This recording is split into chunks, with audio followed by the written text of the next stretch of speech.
Third night of Ulrichsite, township of Kusev. I began this entry to establish a record of events that I can scarcely understand, in the hopes that perhaps some future reader can make sense of what I am about to relate. With luck, it will end up in an inquisitor's fire in an age when this is all long forgotten. Our town's troubles began 3 months ago, when a Bretonnian damsel arrived and requested a room at the inn. I was enjoying an ale at the time and had a chance to hear her speak. Her voice was soft and cloying with a subtle, echoing quality that stayed with me long after she left. That night, I had haunting dreams of her young features and raven black hair, and awoke in a cold sweat. Her stay at the inn seemed indefinite, and all those who came after refused to leave.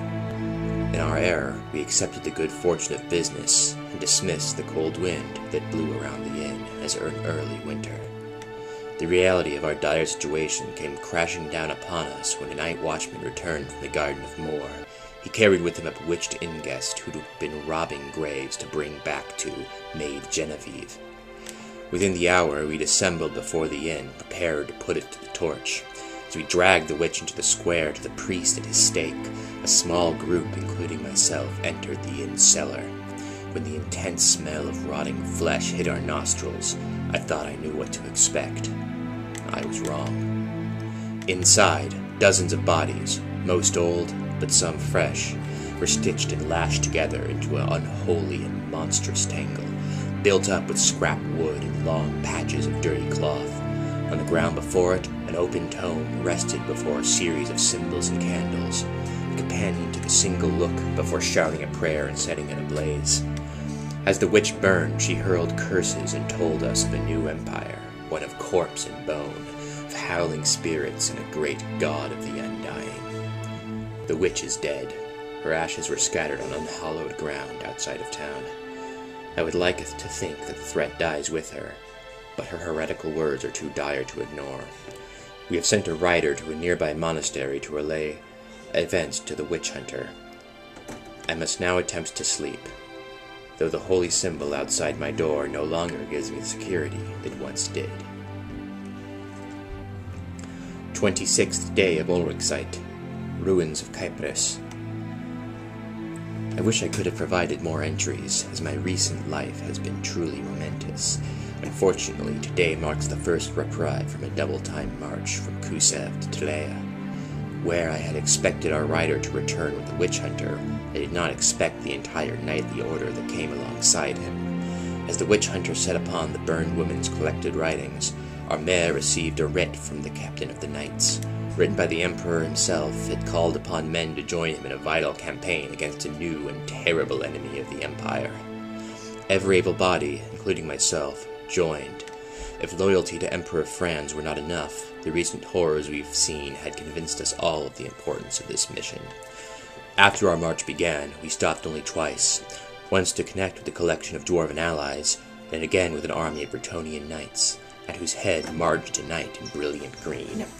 Given the nature of the witch Genevieve, I originally wondered if our goal was to fight some twisted Bretonnian traitors, yet somehow seeing this majestic figure dispelled such doubts. Yet, with their disillusion, came a new fear of what the reality of our enemy must be. When we finally reached Telea, I expected to meet allies, a force of mercenaries to supplement our forces. Instead, with horror, we encountered only ravaged cities, thick with mist and ash. Rumors told us that the cities up and down the coastline were in the same position, that the entire nation had fallen to unknown enemies. Our army made camps in the ruin of Kypris, a city that had only recently been a thriving settlement, to survey the carnage, burn the leftover dead, and loot remaining supplies. While our dwarf supporters went to work on preparing a siege train, I was dispatched in one of several scouting parties. Our purpose was to survey the surrounding mountains, look for survivors, supplies, tactical advantage. What my party discovered, unfortunately, was none of these. Seeing light from a valley, I crested a hill to look for survivors. Instead, I found a thick, fleshy wall of ogres, gathered around burning piles of men's corpses, feasting on burnt chunks of flesh. Painted shamans decorated in crude paintings of chewed bone and decked in torn pages of books led them, scrying upon the great clouds of black corpse smoke. This, however, did not shock me as much as my other discovery. In the distance, the hordes of ogres gathered before a great throne of lava rock and bone. Even in the distance, I could see its size not for a man or even an ogre, but a great giant.